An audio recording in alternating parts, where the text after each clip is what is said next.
Operation Mars is a battle that is rarely in the limelight of World War II, and for understandable reasons.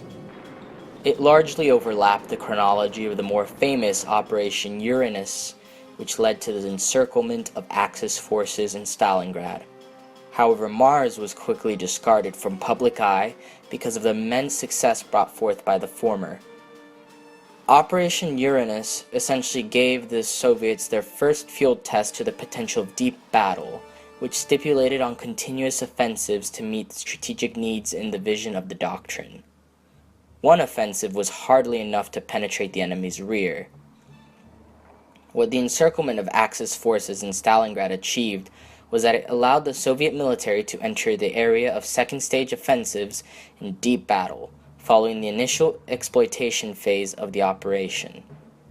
This second stage was called Operation Little Saturn, and it effectively pushed the Axis out of the Caucasus in the early months of 1943.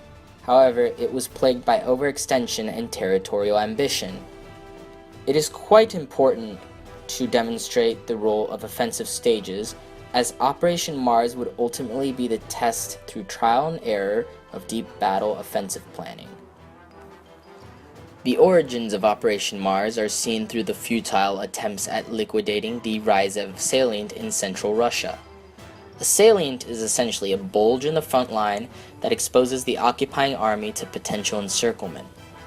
The Rzhev salient was formed following the successful Soviet counterattack in the winter of 1941, which pushed Axis forces from the vicinity of Moscow. The Soviet High Command, known as the Stavka, wanted to capitalize on these efforts and made various attempts to destroy the salient.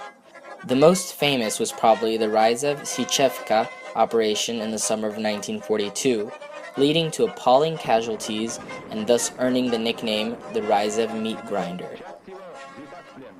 The landscape of the operation was comprised of major rivers like the Dnieper and Volga, along with dense forest nestled into the central Russian upland, where many of the Soviet Union's rivers found their sources. The exceptions to this were the eastern portion of the Rzhev salient and the vicinity of Velikie Luki, which were less forested.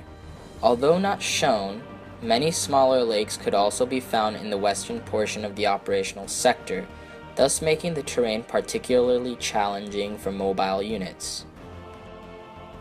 Historian David Glantz speculates that Operation Uranus was actually a cover for Operation Mars, namely that Operation Mars was the primary strategic initiative of late 1942. This makes sense since, according to Glantz, Zhukov saw the Rzhev salient as the primary threat to the Moscow Axis, which was ultimately the most important strategic objective in the entire theater. However, other academics like Antony Beevor have hotly contested this, citing Mars as a diversion to disallow German strategic redeployments from Army Group Center to the Stalingrad sector. Beevor cited the priority in the allocation of artillery and ammunition to Uranus as testament to its importance. This is further supported by the testimony of Lieutenant General P.A. Sudoplatov, who is part of the Soviet secret police known as the NKVD. According to Sudoplatov, the NKVD purposely leaked information on Operation Mars in order to distract the Germans from the Stalingrad sector. However, Sudoplatov also stated that Zhukov was unaware of the deceptive operation, so that partially ruins the credibility of Beevor's argument. Other historians like Donald C. Daniel and Katherine L. Herbig mix the two positions, arguing that Mars and Uranus were deceptive operations of each other, some form of Russian roulette. However, they are generally more in agreement with Glantz, citing that the strategic deployments along the Rzhev salient could have been more significant than Uranus. If you like this video, please comment, like, share, and subscribe.